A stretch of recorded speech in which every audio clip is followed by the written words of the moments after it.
ایک فقیر کی نماز اور ایک عالم کی نماز میں کیا فرق ہوتا ہے؟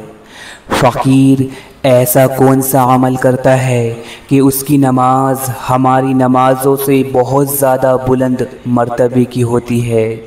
آخر وہ کون سی نماز ہے جو فقیر ادا کرتا ہے اور ایک مولوی اور ہم اہل ظاہر لوگ آج تک اس نماز سے بہت دور ہیں؟ آج کے اس ویڈیو میں فقیر کی نماز اور اس کی حقیقت ہم آپ کی خدمت میں پیش کرنے جا رہے ہیں، لہٰذا ویڈیو مکمل طور پر لازمی دیکھیں۔ اور اگر آپ چاہتے ہیں کہ اس طرح کی مزید جانکاری آپ کو ملتی رہے تو فوراً ہمارے اس چینل کو سبسکرائب کر فوراً ہمارے ساتھ اس روحانی سفر میں جڑ جائیے۔ ایک عالم صاحب کی نماز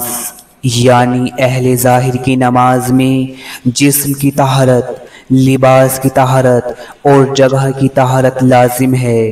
اور جب ایک عالم یا ایک مولوی صاحب جب نماز پڑھتے ہیں تو بیت اللہ کی طرف رخ کر اللہ اکبر کہہ کر نماز میں کھڑے ہو جاتے ہیں، اور پھر قیام، رکوع، سجدہ، سجود و دیگر سب ارکان کے ساتھ نماز مکمل کر لیتے ہیں اور نماز کی حالت سے باہر آ جاتے ہیں۔ اور اس طرح مولوی صاحب اور ہم سب اہل ظاہر اپنی اپنی 5 وقتوں کی فرض نماز ادا کر لیتے ہیں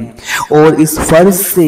بری ہو جاتے ہیں اور اپنی زندگی میں مشغول ہو جاتے ہیں۔ اے میرے عزیزو، یہ سب تو ایک عالم صاحب اور اہل ظاہر کی نمازوں کے معاملات ہیں، لیکن اب چلتے ہیں ایک فقیر کی بارگاہ میں کہ فقیر کی نماز کیسے ادا ہوتی ہے۔ تو اے میرے عزیز، فقیر کی نماز میں جسم، لباس اور جگہ کی طہارت کے ساتھ ساتھ قلب کی طہارت بھی لازم ہے،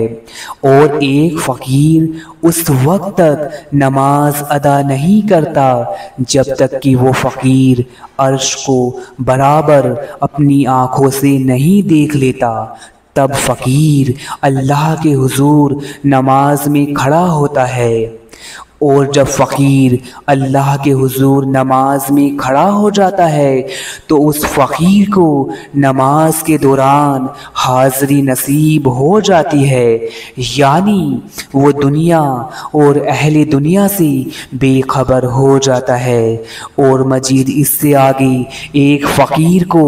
نماز کے دوران حضوری بھی حاصل ہو جاتی ہے، یعنی وہ فقیر دنیا اور اہل دنیا کے ساتھ ساتھ خود سے بھی باہر آ جاتا ہے اور اللہ کے سوا ہر چیز سے بے خبر ہو جاتا ہے۔ اے میرے عزیزو، اور ان فقیروں کی عبادت کے اس معاملات میں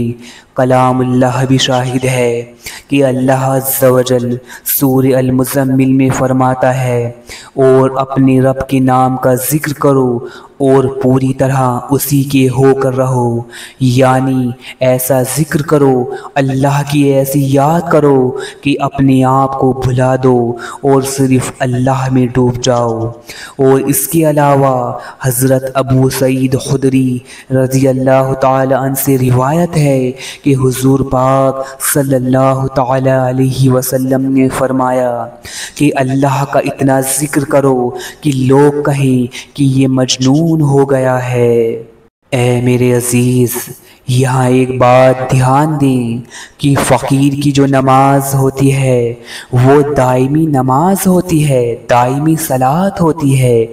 یعنی کہنے کا مقصد یہ ہے کہ جہاں ایک عالم و اہل ظاہر نماز پڑھ کر جیسے ہی نماز سے باہر آ جاتے ہیں تو دنیا کی مشغولیت میں اور دیگر فسق و فجور میں بھی شامل ہو جاتے ہیں، اور عالم و اہل ظاہر کی یہ نماز وقتی نماز ہوتی ہے،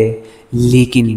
فقیر وہ ہے جو صلاۃ قائم کرتا ہے۔ جس طرح فقیر صلاۃ کے دوران ہر طرح کی